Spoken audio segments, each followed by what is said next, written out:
제2기 트럼프 행정부는 그동안 미국 정부가 유지해오던 DEI 정책의 폐기를 선언했습니다. 다양성, 형평성, 포용성의 약자인 DEI 정책의 폐기는 미국 내 소수인종의 계층이동 사다리를 걷어차는 정책으로 평가받고 있습니다. 트럼프 대통령은 DEI 프로그램을 급진적이고 소모적이라고 비판하며 정책을 폐지하는 행정명령에 서명했으며 국방부 등 정부 부처와 일반 기업까지 트럼프 대통령의 요구에 맞춰 정책의 폐기를 행동으로 옮기고 있습니다. 이런 트럼프도 2018년 자신의 1기 대통령 때는 아시아 태평양계 미국인 문화유산의 달 지정 선포문에서 한동양인 여성을 극찬했던 적이 있었습니다. 미국에 이민 온 최초의 한국인 부부의 딸인 안수사는 가장 큰 시련에 직면했을 때에도 강한 직업윤리, 불굴의 애국심, 소명에 대한 변함없는 헌신으로 미국에 기여했다라고 말하며 안수산 여사를 미국의 영웅으로 칭찬했었습니다. 하지만 DEI 정책의 폐기로 국무부 자료에서 안수산의 영웅적인 기록은 이제 찾아볼 수 없게 되었습니다. 트럼프가 주도하는 21세기판 분석행위 사태로 인해 백인이 아닌 유색영웅들의 기록은 점차 삭제되어 가고 있습니다. 안수산 여사는 도산 안창호 선생님의 장녀입니다. 그녀는 미국에서 활동한 한인 여성 군인이자 미 해군 최초의 아시아계 여성 장교였습니다. 안수산 여사는 1915년 1월 16일 미국 캘리포니아주 로스앤젤레스에서 출생했습니다. 한국계 여성으로서는 최초로 미국 대학에 입학한 그녀는 아버지의 영향으로 한인 유학생들을 규합해 한국의 독립운동을 지지하는 다양한 캠페인을 전개했습니다. 그녀의 어머니이자 도산의 아내인 이혜련은 딸에게 자신감과 투철한 신념을 바탕으로 옳은 것을 행하라는 언행일치의 실천적인 가르침을 주었으며 인종차별을 극복하는 수단으로 운동을 장려해 안수사는 야구, 배구, 농구, 필드하키, 배드민턴 등 모든 운동을 섭렵할 정도로 스포츠에 능하였고 LA 시립대학 시절에는 야구부 주장도 맡을 정도였습니다. 안창호 선생님의 자녀 교육은 한국의 전통적인 가부장적인 교육과는 확연히 달랐기에 그녀는 어린 시절부터 진취적인 선택을 할 수 있었습니다. 제2차 세계대전 중 일본 제국과의 전쟁이 본격화되자 1942년 그녀는 미 해군에 입대합니다. 그리고 1943년 미 해군 최초의 여성 항공 포격술 장교가 되었습니다. 그녀는 전투기 조종사가 되어 적기를 직접 격추시키고 싶어 했으나 그것은 그 당시에 미군에서는 불가능한 일이었기에 그녀는 적기를 격추시키는 포격술을 가르치는 장교가 되는데 만족해야 했습니다.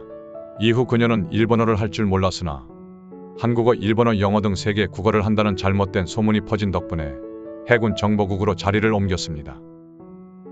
1945년 종전 후에는 국가안보국 NSA 비밀정보 분석요원으로 변신해 소비에트 전담 비밀정보 분석가로 활동했으며 1960년 퇴직할 무렵에는 300명 이상의 요원을 거느린 것으로 전해집니다. 특히 그녀는 원자폭탄의 비밀을 빼내려는 당시 소련의 간첩망을 파악하는 결정적 공훈을 세우기도 했습니다. 미군의 몸을 담고 아버지 안창호처럼 일본과 싸우는 그녀였지만 그녀에게는 한 걸음 한 걸음이 동양인의 여성이라는 한계를 극복해야 하는 또 하나의 전투였습니다. 그녀는 포격술을 가르치는 장교였음에도 불구하고 일부 백인 병사들은 그녀에게서 배우는 것을 거부했으며 한인이란 이유로 정보국 내 일부 비밀 문서를 볼 수 없었고 군복을 입고 있어도 차별을 받는 일도 많았습니다. 결혼에 있어서도 그녀는 편견과 시대의 규제를 뛰어넘었습니다. 1947년은 미국 대부분 주에서 인종간 결혼금지법이 유효하던 시대였고 그녀가 살던 버지니아주 역시 인종간 결혼을 법으로 금지하고 있었지만 남편 프랭크 커디와 군인이라는 신분을 활용해 연방법의 적용으로 인종간 결혼이 가능했던 워싱턴 DC의 해군 채플에서 결혼식을 올렸습니다. 2차 대전 종전 이후 그녀는 가족들과 함께 캘리포니아에서 문게이트라는 대형 중식당을 운영했습니다. 한국과 본격적인 교류가 시작된 것은 1970년대 한국에서 도산공원 건립계획이 진행되면서부터였습니다. 1983년 도산의 가족들은 그들이 그동안 모아놓았던 도산의 유품과 자료 2,500여 점을 독립기념관에 기증했습니다. 독립운동을 위해 전 세계를 떠돌던 아버지 도산은 그녀에게 미스테리한 존재였습니다. 11살 이후부터 시작된 아버지의 부재는 그녀의 미국 생활에 많은 어려움을 주었지만 그녀는 아버지를 원망하지 않았고 아버지가 남긴 훌륭한 미국인이 되어라, 그러나 한국인의 유산을 잊지 마라는 당부를 평생 잊지 않았습니다. 2015년 LA 카운티 위원회는 도산 선생의 순국일인 3월 10일을 안수산의 날로 선포합니다. 미국을 방문 중이던 당시 성남시장이었던 이재명은 안수산 여사를 방문해 성남시민의 명의로 감사패를 전달하기도 했습니다.